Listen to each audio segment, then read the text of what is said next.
Okay, so day two. Continue from where I left off yesterday. Okay, I truly don't want to make a long video on this one. So yesterday I talked about self-love. Okay, so today I'm going to continue to talk about the topic in regards to self-love. I want to talk about how to cultivate it.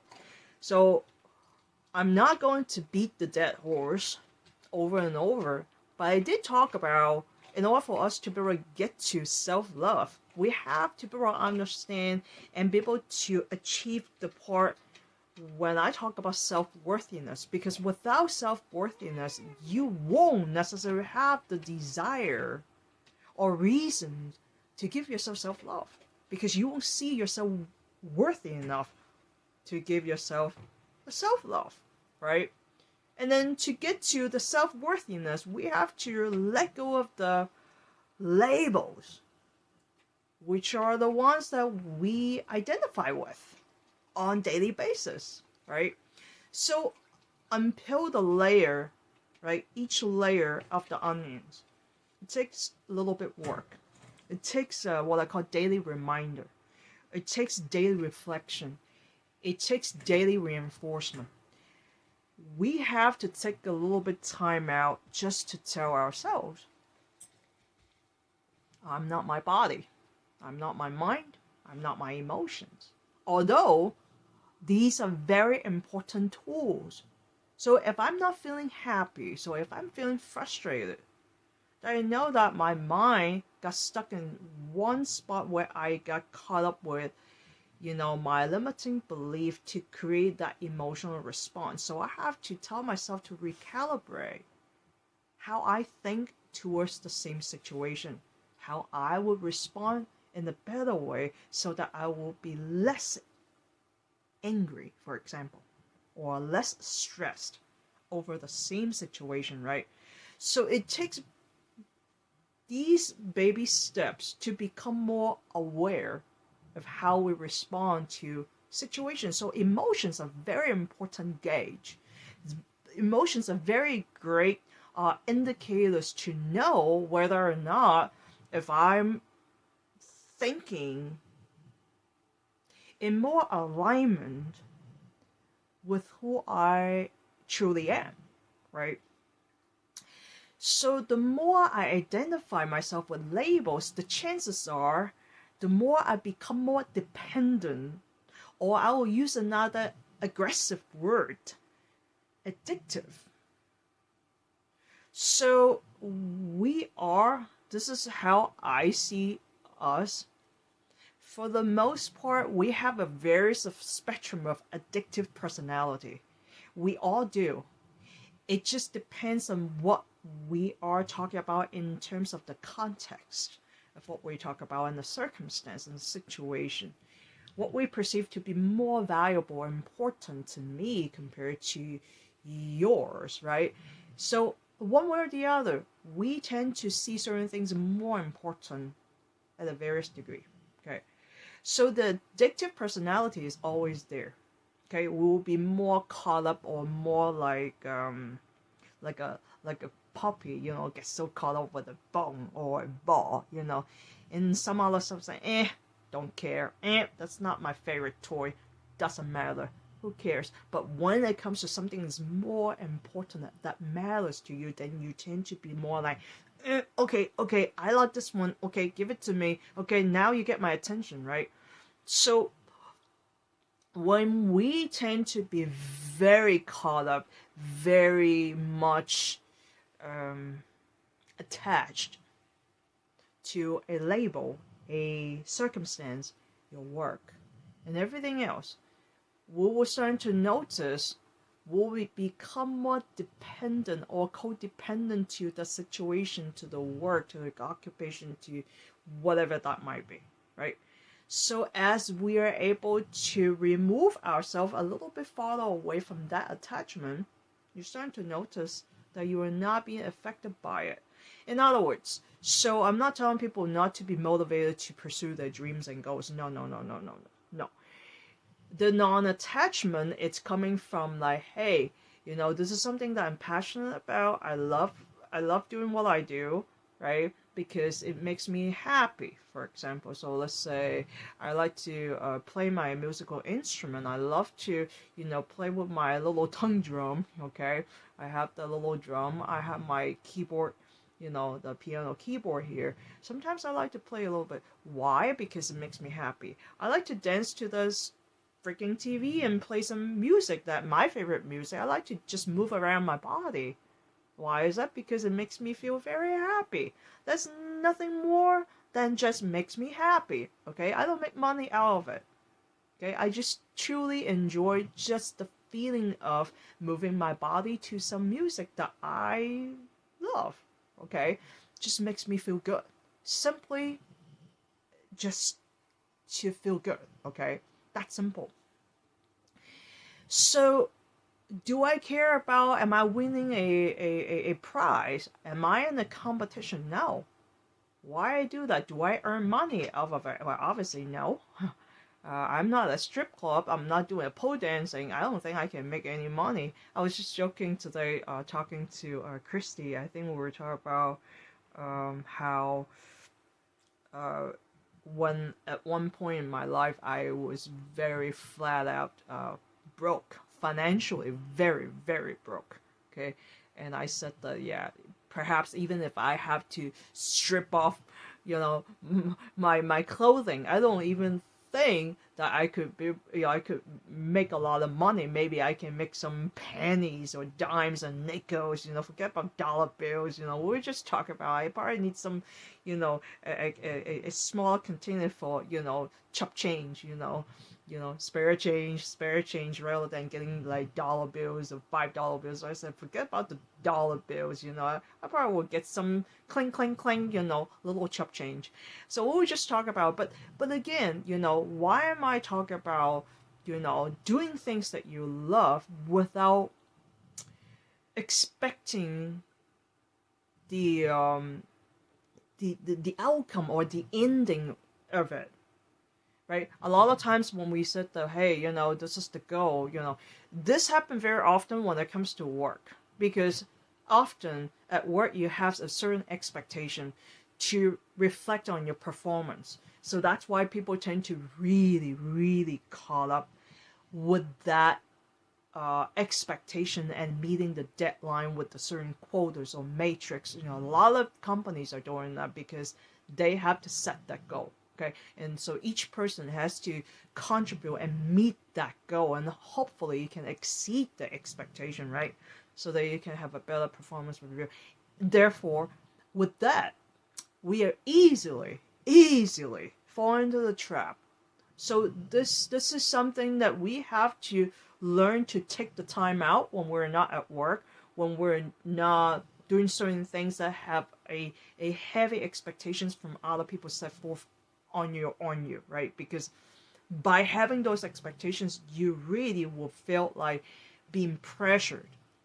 One, it could be pressured by other people who have those expectations on you, and then also yourself will impose the same level, or maybe even more expectations. So therefore, you're not going to be happy.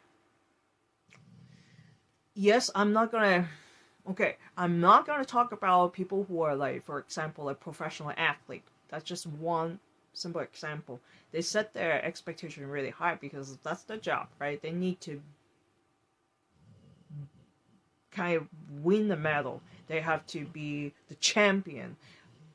Okay, so they're extremely competitive. Now, that's their choice to choose a career, and this is what they pursue, besides the fact that they love what they do. Okay? If you're a swimmer, you love swimming, okay. And then plus you have the competitiveness in you, and you really want to be able to be the best of the world. You want to be a world champion. You want to be an Olympic, champion. You want to get the gold medal. That's a very extreme case, but let's just talk about an ordinary, person, we all have a certain expectation. But when we start to put it into the mindset, if I don't perform at a certain level because the expectation has been set forth and it's expected of me to be able to do that, when I'm not able to do it, then I'm no good. I'm not good enough. We often easily fall into the trap to make that conclusion of ourselves. This is what I meant by label. This is what I meant by you do your best, and if you are being so critical and so harsh just like everybody else, and perhaps you could be your worst or enemy and criticize your own performance just because you cannot meet the goal that you set forth for yourself, there are a lot of people are doing that to themselves, so that when they fall below that expectation, even just a tiny bit, they feel crappy. They feel crappy to the point that they don't see the value of their genuine effort.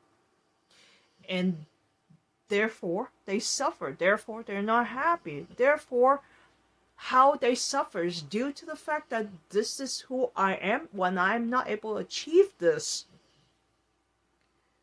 task, expectation.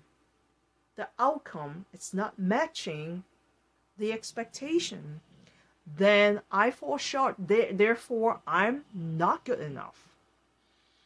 It's a very dangerous place that we have been doing that to ourselves since the day that we were born. Are you the best child in your family? Are you the best daughter, son, or whatever, whoever that you are to your upbringing? Whether you are living with your biological parents, or you are in a foster care system, or you don't even have freaking parents, or you are completely homeless, regardless, whoever is around you, that formed the first layer of this, what I call like very much of a delusional, codependent self-identification. We were taught, unfortunately, to live up to other people's expectations on top of our own expectations. So it's always double whammy to start with since the day that we were born. Think about that. How often and how easily we slip through the crack and then get into the same label identification. Whether it's about, am I a great daughter? Am I the best among my siblings? Even for those who have a very much what I call happy, living in the harmony in a very healthy, functional, joyful family environment, still there's always something else for that person to feel like I am not good enough if I don't meet that expectation. I hope you guys can understand where I'm trying to get to. But because we're so conditioned to meeting others' expectation, and then normally, in the typical case, not only we talk about other people's expectation, whether you're at home, you're at work, you're at school, you're among your peers, not only having that external expectation, but we always, I said always because that's how we were wired, we always add on to our own layer over that external expectation, which is our own expectation. That's why I said there's always double whammy. So in order for us to take a step back and not to see ourselves as what these labels or expectations are, you think about it for a second. We are constantly identifying our self-worthiness, our existence with those expectations, and that's why I call them labels. It could be anything, okay? So to undo what we have been doing, we definitely need to take really extra, I call it daily exercise, right? Daily reminder to starting to be more cognitively to do that work. Of course, if you can do subconscious work, if you can do hypnosis, if you can do things like I do meditation and Samala, there are so many different tools out there. Whether you do energy work, have somebody help you, whatnot, a combination of different tools. But the point is, if we're not making the effort to undo or unlearn what we have been wired up here since the day that we were born, how can we be free from that, I will call it the big old, shackle that we put around our neck and feeling like we can breathe? We will never be able to breathe because you always, at any situation that you are conditioned to set that tone, that there is some sort of expectation that I must meet that. If I'm not able to reach that level of excellence or accomplishment, then I'm not good enough. That, let alone that I'm not good enough,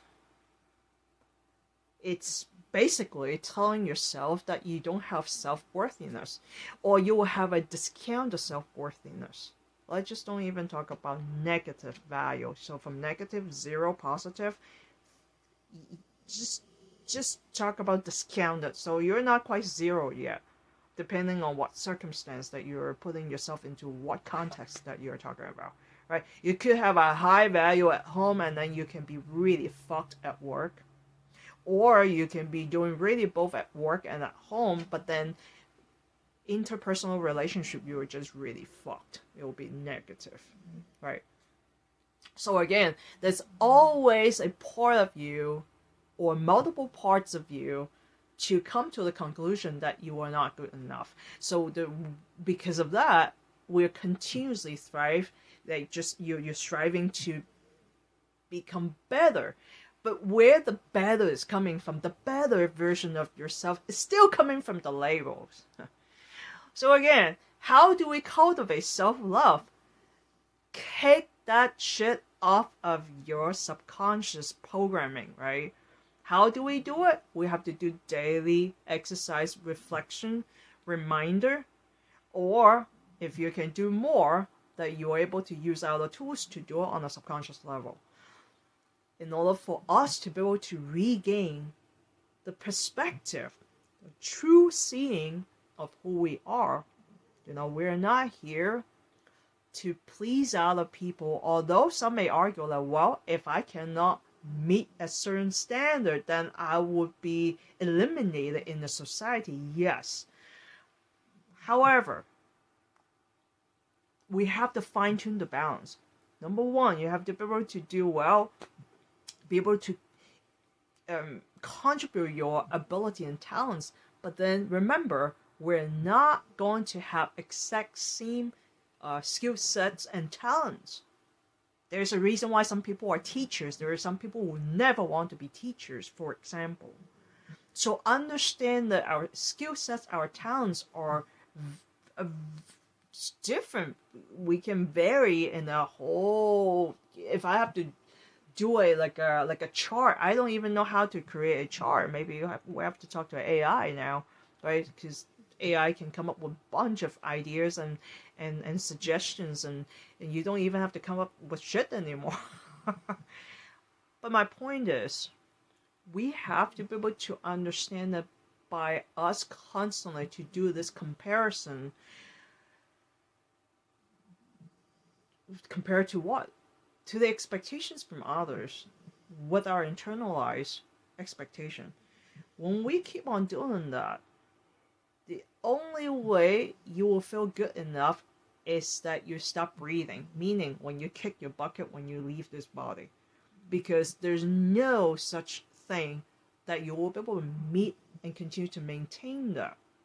Because at the end of the day, there's always going to be somebody can outbid you. Then what? You're going to feel really crappy.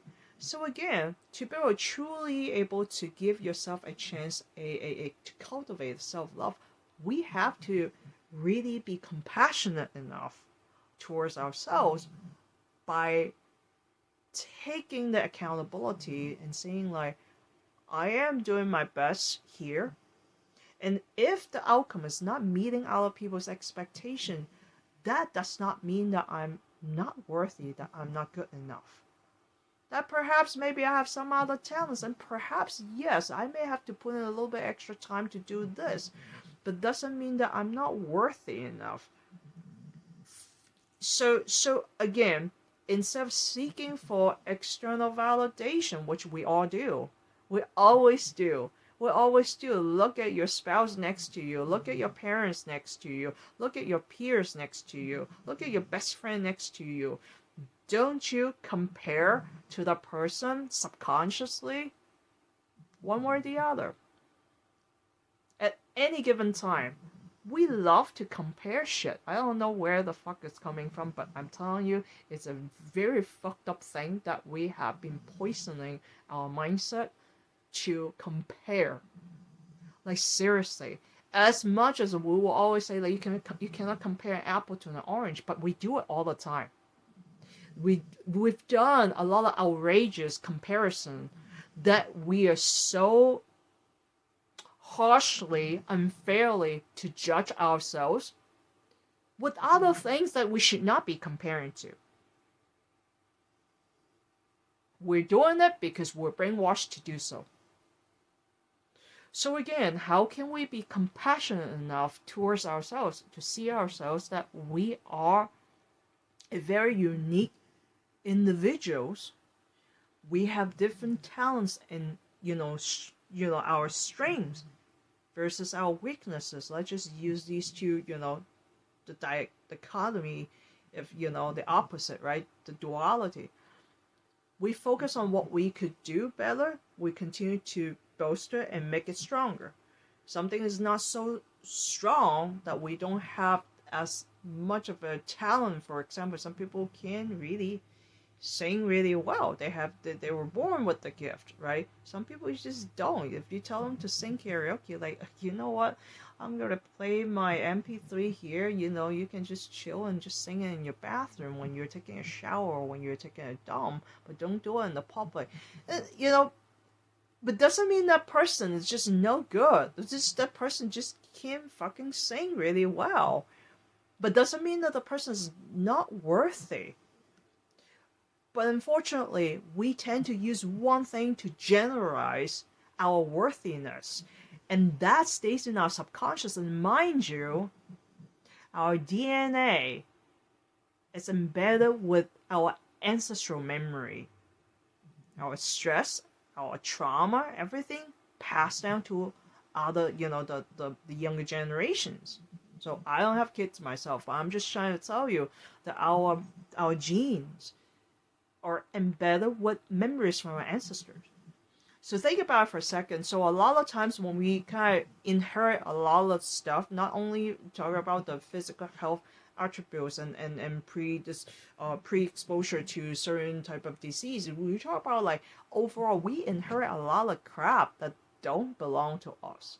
On top of it, we have our learned behavior, that conditioning, that subconscious programming starting from day one that we were born. So to kick the habit of constantly compare ourselves to certain expectations and identifying those success or failures based on our performances to create more labels about who we are, then we just create a very delusional and false narrative about who we truly are. We are all what I call beautiful light beings. We are all beautiful souls, that we're all connected. Okay? Now, if you have to argue with this statement, then you should just click off. You should unfollow me. You should block me so you don't see me anymore. If you understand what I just said, continue to listen to me. But again, it is utmost important for us to be able to understand we have a lot of very self-sabotage type of mentality and belief system that fucked us up since we're little. And we just continue to inherit and continue to reinforce the self-sabotage way of thinking. It's a very toxic way of thinking. And how can we unlearn all those stuff that we inherit, the stuff that we learn in our environment. We can. We just have to do it diligently on a daily basis. And at some point you'll become more aware that, oh, wow, yeah, I'm feeling crappy because I was doing the same old thought pattern again, and therefore I'm not feeling good about what I just did, right? So I did pretty good at school. Yes, I could be doing better, but then I know the fact that I've done my best. So just because I cannot get an A plus, I'm just getting an A minus, I should not beat myself up like I'm like nobody, that I'm such a failure, right? You have to be able to understand that being compassionate, number one person that we must learn to be compassionate towards to is our own self. Until we're able to fully have this capability and capacity to be compassionate towards our own selves, then we can extend the same level, same capacity and magnitude of compassion towards other people. This is really truly how we can cultivate self-love, by loving ourselves, by providing an opportunity and breathing room for us to be able to take a step back, to be compassionate towards our own efforts, just to be a good, decent human being to the best that we know how. And there could be highly possibly room for improvement, and that's great. You're worthy. So again, I hope that this is a different way of looking at, self-love, self-worthiness. It ties to a big one, compassion, because we often, again, I am learning as I'm sharing. It's so easy for us to forget about being compassionate towards ourselves. And hopefully some of you can get this message and really take the time and ask yourself, when was the last time that I am being loving, compassionate, and being gentle towards ourselves? Not just towards other people that we claim that we love, that we cherish, that we value, that we protect. How much we do it to this person. We have to be fair. We're not going to shovel ourselves into the back burner and let ourselves to suffocate and burn and turn into ashes and trying to make sure everybody else is good, right?